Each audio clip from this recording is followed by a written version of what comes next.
So here's one of the hottest side hustles right now, which involves turning long videos into short, scroll-stopping clips using AI. In the past year, this concept has completely blown up, and suddenly there are dozens of ways to use artificial intelligence to actually make money. But if you are currently sitting on the sidelines wondering how to even begin, you are definitely not alone. You might be asking yourself exactly how these clippers are actually monetizing their content. Today, I'm walking you through the best AI clip editors I have been personally testing and using for my own projects.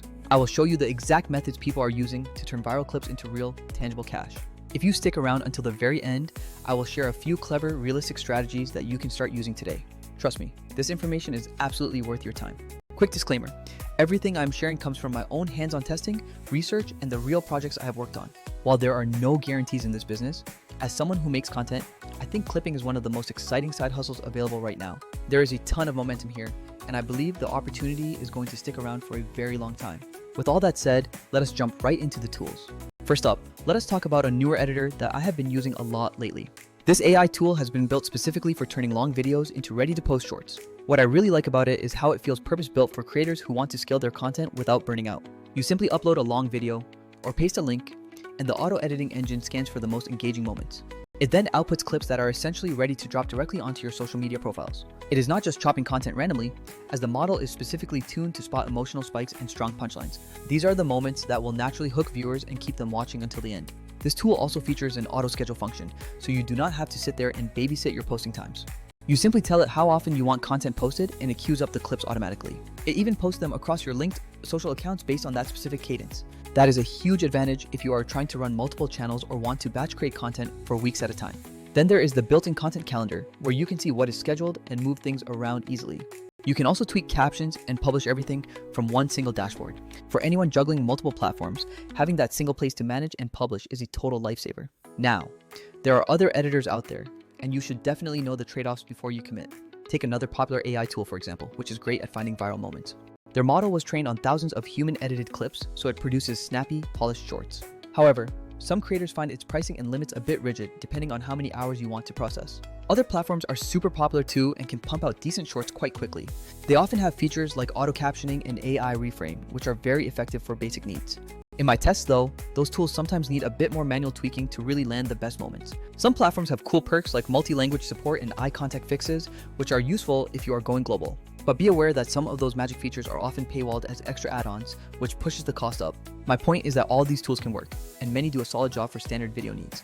However, the tool I mentioned earlier leans into workflow and scale with that scheduling and calendar combo. It nails the moment detection consistently in my tests, which saves a lot of time. That does not mean other tools are useless. Many have great features depending on your specific needs and budget. Just know that some charge extra for no watermark plans or higher processing quotas. These costs can add up quickly if you are running dozens of clips a month for your channels. So how does the AI actually handle the editing in practice? You upload or link your long video, and the AI analyzes the timeline for attention peaks. It looks for things like laughter, applause, vocal inflection, or a clear hook line. It then selects those snippets, trims the fluff, and adds captions if you want them.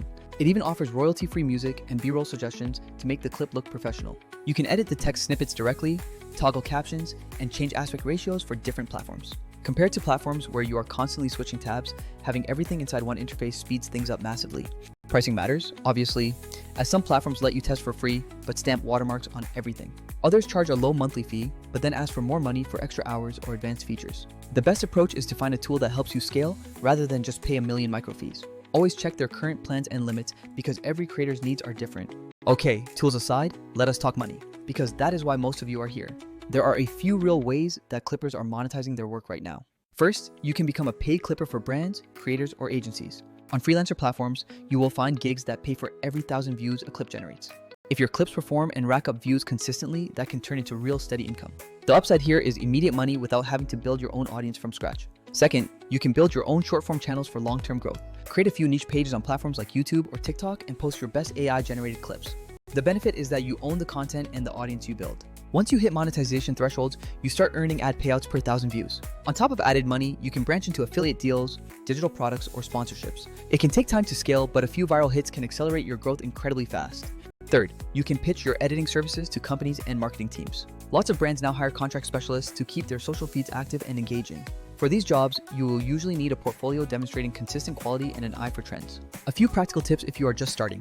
Batch your uploads and process several videos in one sitting. Use the content calendar to avoid spamming and to mix up the topics you post. Learn the platform trends, because when a sound or hook is hot, you want to jump on it fast. Build a small portfolio by creating mock edits for brands you really want to work with. Remember that not every clip will pay off, so volume and consistency beat waiting for one perfect viral idea. Now, do not expect overnight riches, because this requires real work and iteration. But the overall space is only getting bigger, and some people are building full-blown agencies. If you lean into the right tools and workflows, you can build anything from a side hustle into a real business. Final thoughts. Try a few different editors, but do not spread yourself too thin across 10 platforms. Pick one workflow that lets you create at scale and stick to it while you learn trends and build your portfolio. Other tools have strengths too, but many creators find that having automation and management in one place makes scaling a lot less painful. So, are you going to try clipping as a side hustle, or have you already dabbled and decided it is not for you? Drop your thoughts in the comments or try building a small theme page to test this out for yourself.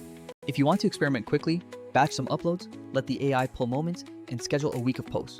You will learn a ton from just a few days of real posting and engagement. Thanks for listening, and I hope this gave you a clear starting point and some practical ideas for monetizing short-form content. I will catch you in the next one.